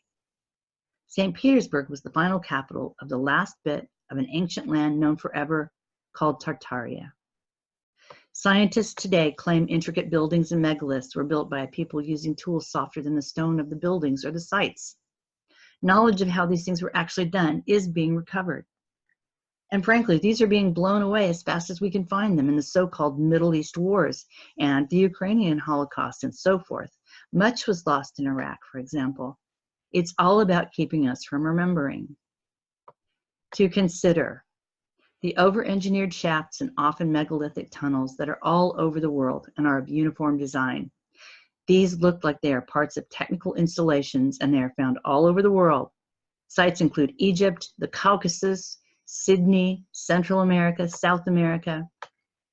To consider, There are numerous historic sites all over the world which have been selectively covered with mud or clay or some other strange thing that could not have arrived there in any natural way. To consider the possible artificial origin of some or perhaps all of the deserts on the planet, my colleague Shane Bells has said to me that the Sahara was an original home base of the Draco on this planet. Despite being likely the most reliable oral history left to us, some have come to wonder if parts of the Vedic texts have been lost or changed, as dates cannot be agreed upon by Vedic scholars in India. It is the same old trick, introducing new text, new dates, changing language, and in this way knowledge is lost. A diaspora based in Ireland, in the place we now know it to be, would have begun in Scotland or Wales. After all, one crosses the Irish Channel by means of a ferry, doesn't one? The obvious candidates for a group who may have been Fae or even She are the Picts. They actually did not call themselves Picts. No one knows what they called themselves. And any settlement led by the Druids would be one to keep an eye on. So much has been wiped from our sight and our minds in the last few hundred years. The social engineering of the 20th century meant that within 1 or 2 generations, the entire narrative could be hijacked and changed just by virtue of removing tiny children from their homes and burying them in lies in the schools. Sylvia Ivanova speaks of that land called Tartaria. Hundreds of medieval maps depict a great landmass, a country in Asia called Tartaria. You can look for yourself. As we said previously, it's very important to understand that places and names have almost certainly shifted. What we now call Ireland could well not be what was written about or spoken of as Erin or Ireland in the distant past, or even the not so distant past. Some say there have been many civilizations and arrivals from elsewhere. Some have the great epochs in one order and some in another, as I've said. If we can see that these things are true, then we can note these things and feel free to park them elsewhere and try to unpack this. It may be that while we are unpacking this, some of the terms or supposed timeline, which can never be nailed down for sure, may feel a bit unsatisfactory, but I promise that we should soldier on. My experience with this is that it does unpack itself, and it has so very many layers that it can seem endless. The fact is, the land of Tartaria, which was one of not the biggest country of modern times, is not even mentioned in the textbooks. This is a really solid example of how impossible it is for us to think clearly about anything spatial in our realm anymore. This country lay north of India and Tibet, and it lay on the maps as late as 1766. As the controlled demolition of freedom and knowledge was advancing rapidly, knowledge of Tartaria disappeared. Inhabitants of this phenomenally large land were made to abandon values and customs handed down by their ancestors culturally. At the same time, insurgent monarchies were installed all over Europe. I can recommend the work of Anatoly Fomenko regarding the false chronology and the so-called monarchies and kingdoms, many of which were created, put into place, and supported by the Vatican. We know this as the Reformation, but we don't understand it as it really was. The weapons of Reformation were in fact the Reformation and plus the Inquisition. This is how the false history was forced down our throats. Propaganda pamphlets at the time depicted Tartars as bloodthirsty cannibals. Once the parasites had buried the reputation of the Tartars, they started a new country in the westernmost part of Tartaria and called it the Russian Empire. The Tartarian kings had been in the line of the Hyperborean heritage. The invading monarchy was called Romanov, and they embarked on the utter destruction of the Hyperborean legacy. We have been tricked into believing we are in a reality that is completely false. Leaving that for a while, let's look at India, a country which still lays supposedly right before our eyes, with claims being made that all is as it has always been there. Many of us think that despite being conquered and practically brought to its knees, the culture of India remains the closest live example of the original culture. The oral tradition of the Vedas is powerful. However, before we go on, consider this quote from Lord Macaulay's address to British Parliament in February of 1832. "I have traveled across the length and breadth of India, and I have not seen one person who is a beggar, who is a thief. Such wealth I have seen in this country, such high moral values, such people of high caliber, that I do not think we could ever conquer this country, unless we break the very backbone of this nation, which is her spiritual and cultural heritage, and therefore I propose that we replace her old and ancient education system, her culture. For if Indians think that all that is English is good and greater than their own, they will lose their self-esteem, their native culture, and they will become what we want them, a truly dominated nation." This goal was accomplished through crimes against humanity, and to date the parties responsible for this have not been held accountable. In fact, these days are thought of fondly, wistfully in the UK as days of past glory. After near genocide, the British tried to destroy any historic records, but could not do much because the histories are oral there. Hence, they invented a written history, one of their own devising. The gesture is always, "We found people who don't know who they were until we arrived and told them who they were." The same description can be found regarding South American cultures as the colonials arrived to destroy in the last few centuries. These stories remind me of the description of the Fomorans: one eye to convert, one arm to grasp, one leg to trample. Egyptian oral histories speak of the advanced global civilization to which they all belonged. Why are we assuming that there were very uneducated, untrained people who were taught higher skills by an advanced civilization? I don't assume that at all. What I assume is that there was a global, highly advanced civilization, each part skilled according to their own environment, until just a few hundred years ago. We do know that raiders came from elsewhere and took advantage of those here, probably just post-disaster, to farm us for their own purposes. You know, even a highly advanced civilization could be taken advantage of by an entity bringing a method utterly foreign to them for such. Just like the culture and civilization of Tartaria, we can look at India and be awestruck. The caves of Ellora are a good place to start. Here's a question. Did the Indians as we know them today build these ancient caves? No, of course not. Clairvoyants say there are many places of power which have been hidden from those who cannot responsibly interact with them. Are they hidden from us because we've been drowning in amnesia and social engineering? Or are they hidden from the human business associates of the vacating Dracos? History's always being rewritten. In recent years, the government of India and several state governments have decided to revise the history books, particularly relative to the ancient period, bringing up recent data that calls into question the Aryan invasion and the many theories that have arisen from it. Over the past few decades, numerous archaeological finds have been made throughout India, considerably widening the civilization of the region, in North India for sure, and uncovering its continuity through time, thus rendering the Aryan invasion idea obsolete.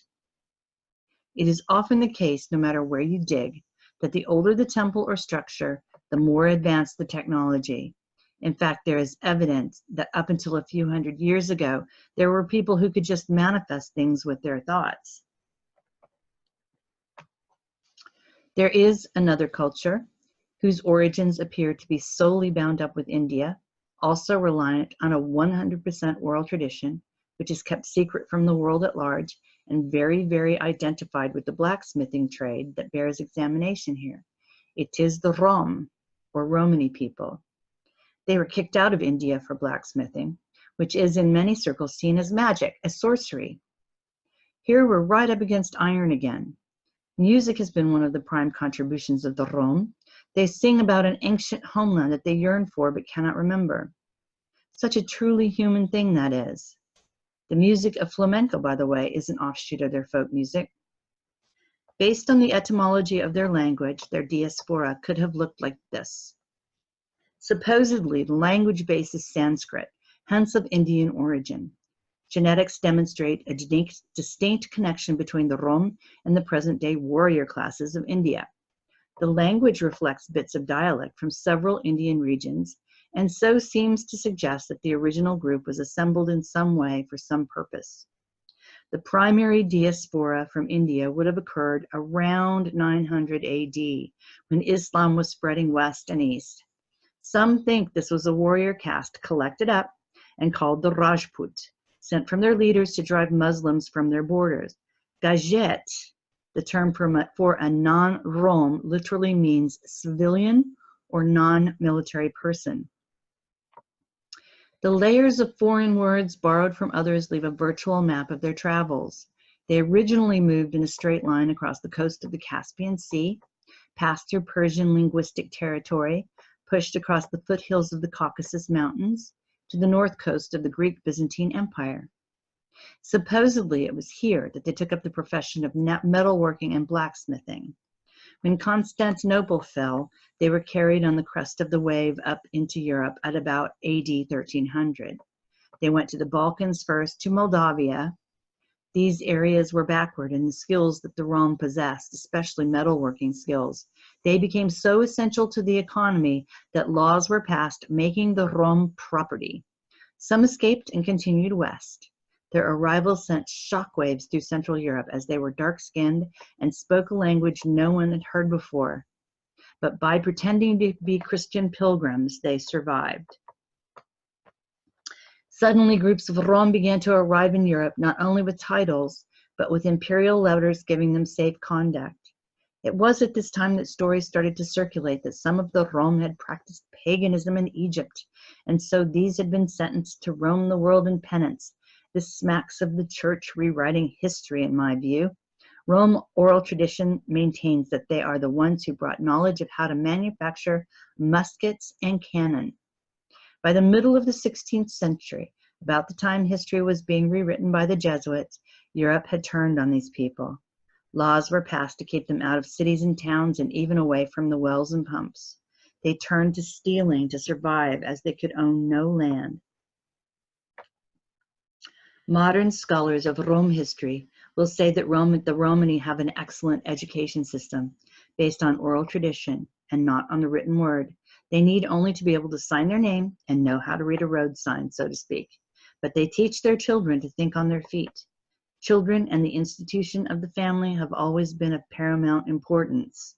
Rome children were bounty hunted for some time at 45 cents a child, which may explain why they then turned around and stole local children, assuming they did that.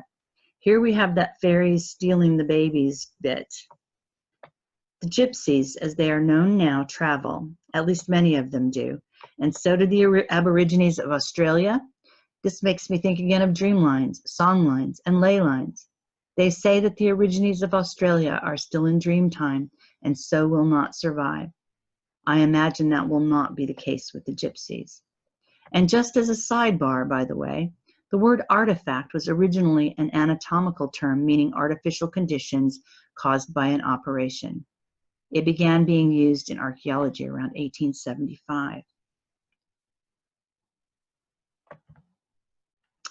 When it comes to evidence of the Fae, perhaps the most compelling and potentially the driest is the etymology.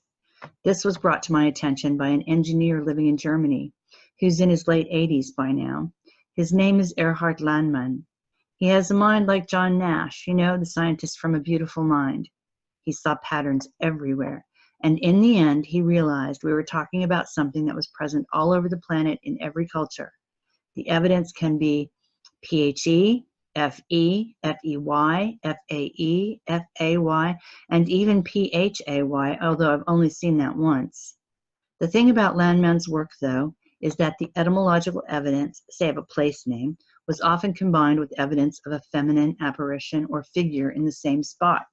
The Fae were and are most definitely a matriarchal feminine being or gesture or entity.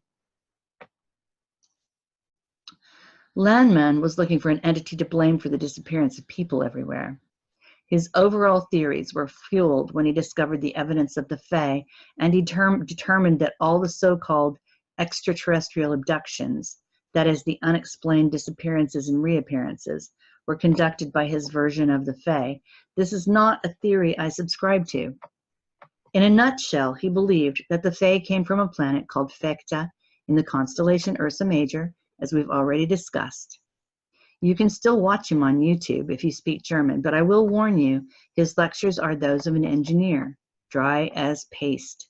Still, it's a brilliant resource as long as you have a clearly determined for yourself what you think space actually is. I think that's crucial, and you'll see why as we go along. At any rate, he suspected that the Fae were responsible for all the alien abductions we hear about, and that kept his interest in the research quite high.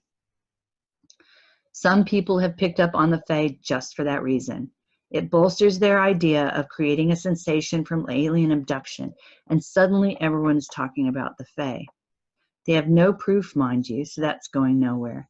Just because there's a saying, away with the fairies, does not mean the Fae are responsible for reports of abductions. In fact, it's the military who's responsible for almost all of those things.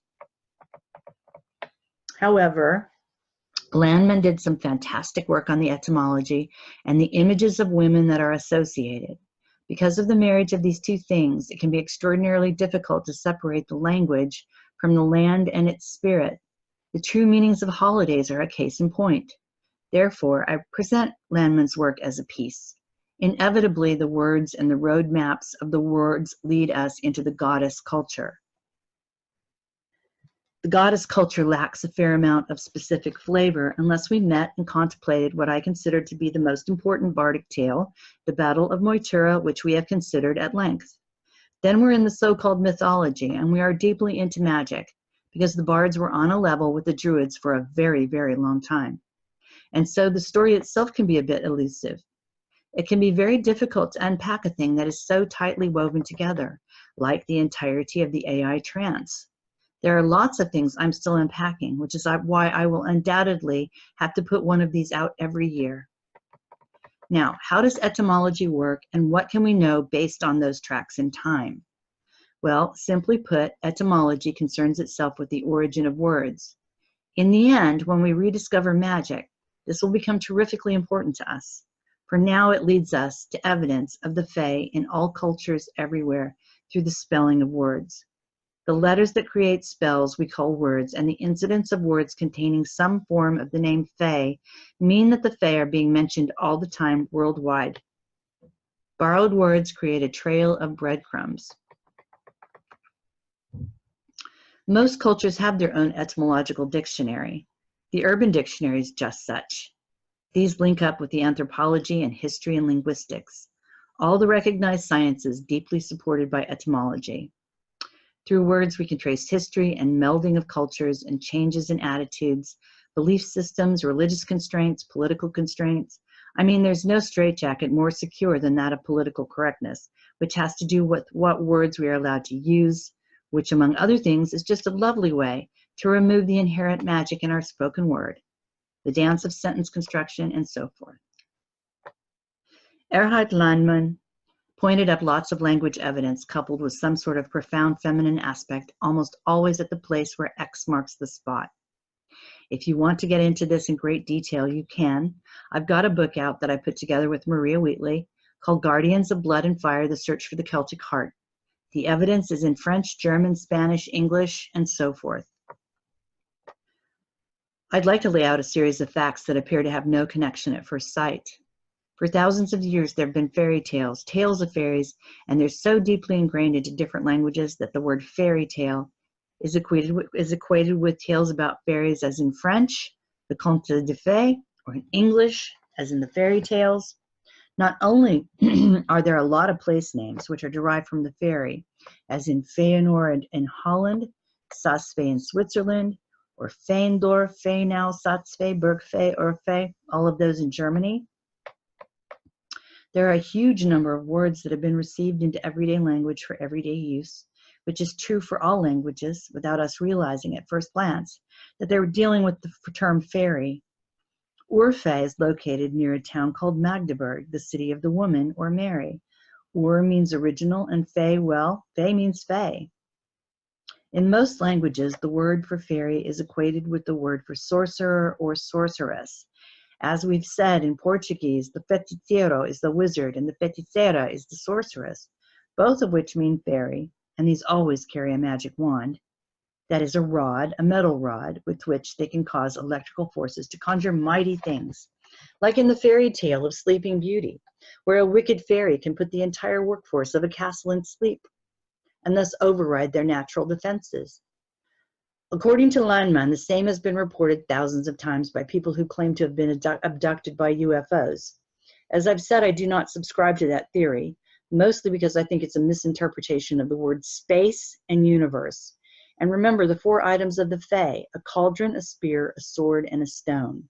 Are we speaking of the spear when we say wand?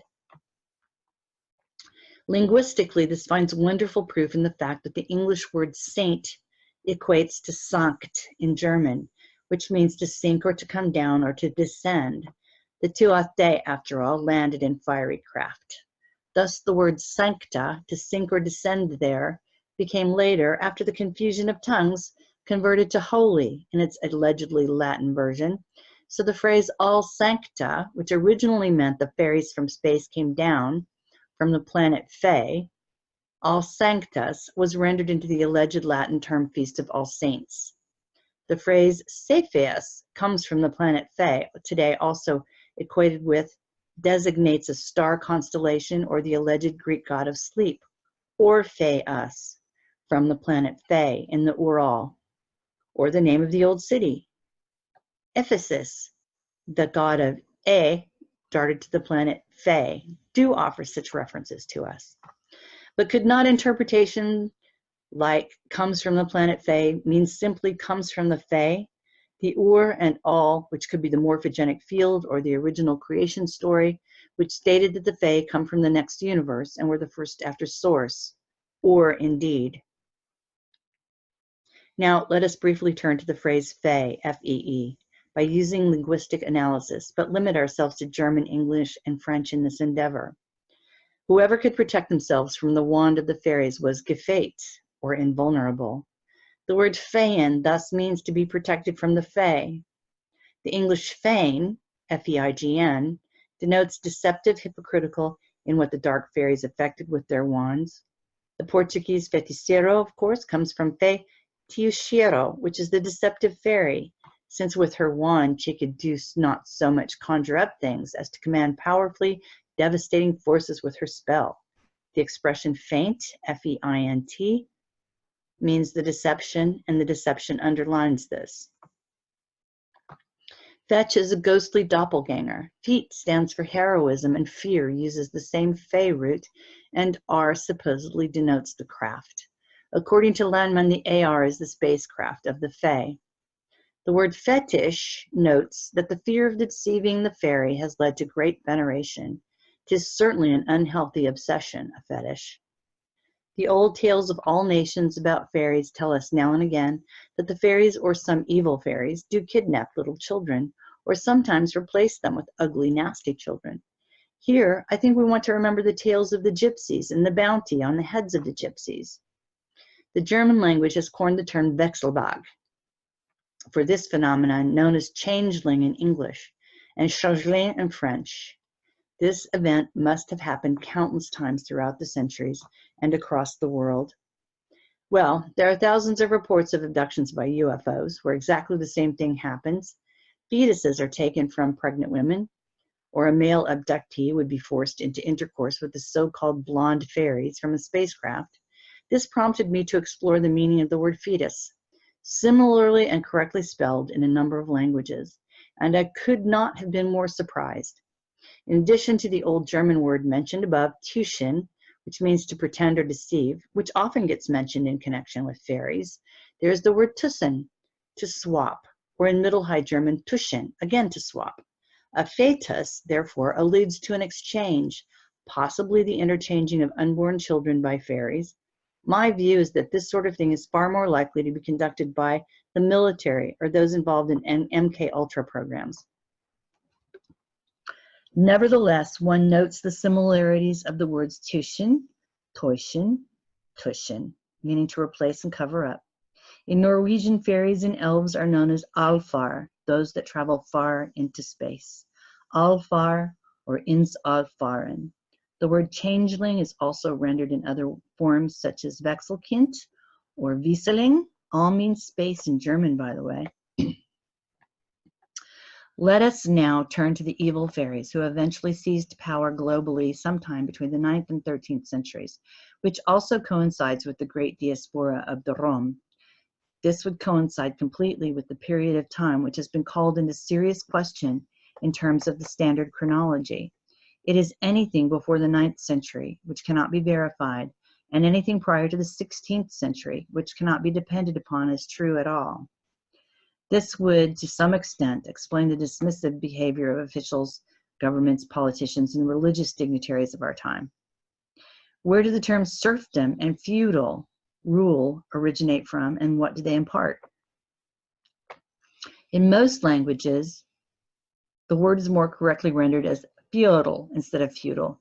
Fae od al means the planet Fae in the galaxy, Od in the all or space and universe.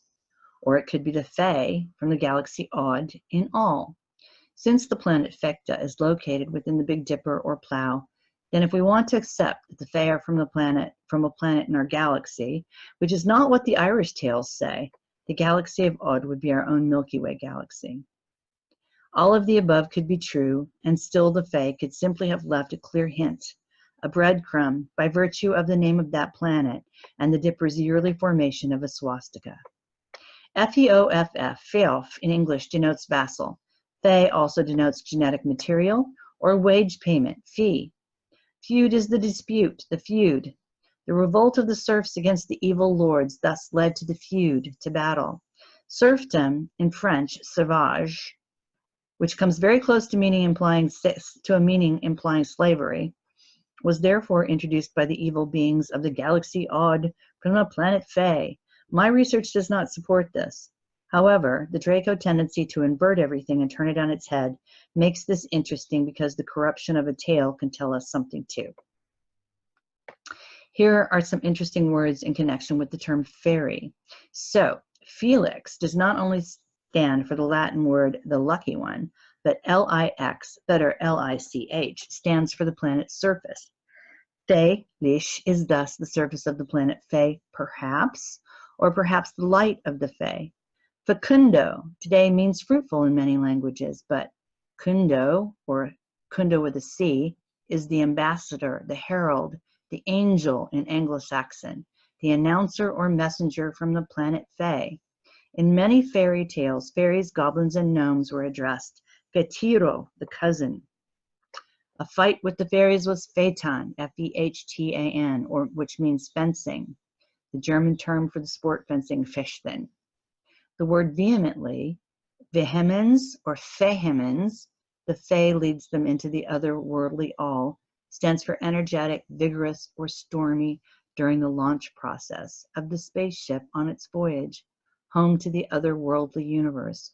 And last but not least, we must not omit the word phenomenon, Fe-no-men, an appearance from the planet Fae, as in men from the planet Fae. The Russian name and surname Fyodor, as well as Phoenix from the ashes, are indicative of the planet Fae in the galaxy. Fae-nish, Fae tilts toward the planet Fae, since most UFOs tend to tilt sideways during the first phase of liftoff.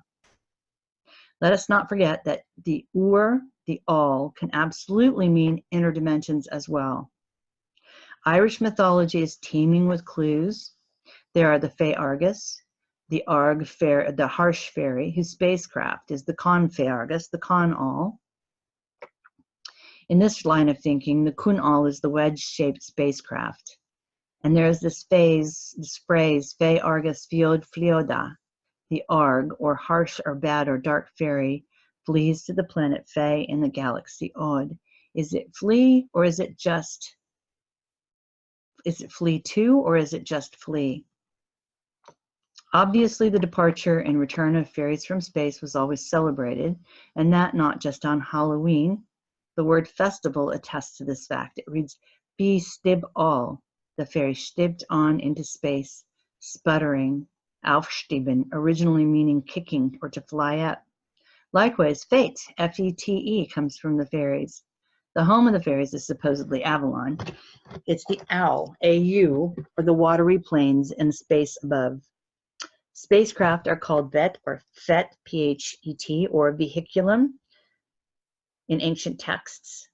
In the Oralinda book, it's reported that women, in Frisian femna, in English femme, young woman, in French femme, ruled the state. In this capacity, they came to be known as Burgmagden, maids of the castle. City names such as Magdeburg or Magdala, near Weimar in Germany, testify to the Magdala fairy Fae connection. Magdala means the handmaid of the all, or the universe. The Bible carries many mentions of Magdalena, the maid beyond in space, and religious scholars found that this does not necessarily denote the woman who was placed as an acquaintance of Jesus in the drama of the New Testament. Hartmann von der Au writes of the sorceress Fae Morgan, which broken down into a sentence suggests the Fae in Urgan, the fairy goes to Ur. In Spain, Portugal, and along the French Atlantic coast, they have the story of the White Ladies, Dames Blanches, Damas Blancas. For centuries, more precisely, since the takeover of power by the Catholic Church, these apparitions have been interpreted as the appearance of Mother Mary in order to control these unusual events. In French mythology, Dames Blanches means literally white women. Fae in Ur, F-E-I-I-N-U-R, Fae in Ur, means simply Fae in the morphogenic field, perhaps, not outer space. Ur meaning the field and all meaning the universe or space, but not necessarily outer space. I would like to say here and now that I'm now sure this idea that the Fae were physically from Fecta is not true in the material sense. I do believe that this is simply another post-it note, a marker that the Fae left, that they were here, that they existed. The connection with Fecta and its place in the Big Dipper and trail that leads to the swastika in the sky. This is a giant trail marker, a greeting, if you will, from the Fae. Last but not least, we must talk about the word Fae itself, F followed by A-E together, which was a letter until recently, and was called ash. The world tree, that is to say Yggdrasil, was an ash. Our F is the sound of fire, fire being the element of Genesis. This letter, the combined AE or ash, has not been gone from our daily lives for very long. It's always important to bear in mind that the letters are the ingredients of our spellcasting. Letters spell words, after all. In the same way that I feel certain that there are layers of information and even instruction in the tale, The Battle of Moytura, Colin Wilson wrote of another tale, The Song of Taliesin. What had once seemed nonsense to Wilson and all other medieval scholars, suddenly, in a moment of clarity, clearly became a series of riddles set forth by the author. In the end, Wilson concluded that the answer to these riddles were the letter names of the ancient Druidic alphabet. What was now called the Battle of the Trees proved to be a way, perhaps, of describing struggle between priesthoods in Celtic Britain for control of the national learning. Because the word Fae means ash, this cannot be but crucial to the tale in some way. However, we must always note that even the top of the layer of discovery under the immediate face value meeting with something like this leads deeper and deeper as we unpack it. Often the answer is simply to let things settle down and down and down into our inner dimensions. Nevertheless, the word tree means learning in all Celtic languages. The Fae of the Druids, all deeply associated with trees, and therefore learning. These are master teachers and also masters at protecting their form of learning from those who would take it and destroy it. In fact, the more I investigate this line of ancestry, the more it seems obvious that those who had secreted away their learning are those who remain free, even if they are marginalized. Perhaps this gives new meaning to the term 5%. In fact, according to Wilson, the Druidic alphabet was a jealously guarded secret in Gaul and in Britain. Indeed, its 18 letter names were kept secret for 1,000 years, indicating it must have been a secret worth keeping. Turns out, though, that the Battle of the Trees hid an even earlier, more secret alphabet. This alphabet was attached to wild trees, including the alder, and was a sacred calendar as well, the tree consonants standing for the months in which they were characteristic, and the vowels standing for the stations of the sun. It is a calendar that can be proved by virtue of the festal uses of trees from Palestine to Ireland and associated with the worship of the triple goddess. Trees and fae are inextricably woven together, and even more sacred and esoteric than an oral language would be a secret language of the trees, an education system equal to none. We know that a forest has a mother tree, communicating with trees hundreds of miles away. A language indeed. Fae, the ash, the Norns, the goddesses Brigid, Boann, and Eriu, the Morgu, the high druid, the cry of the deer, song, music, and the power of creation. This is who we are as descendants of the Fae. Were we to really remember this, it would be difficult to get us to kowtow to a petroleum engine or a vaccine or a fast food hamburger, all weapons of artificial intelligence. We would be free in an instant, as would our Earth.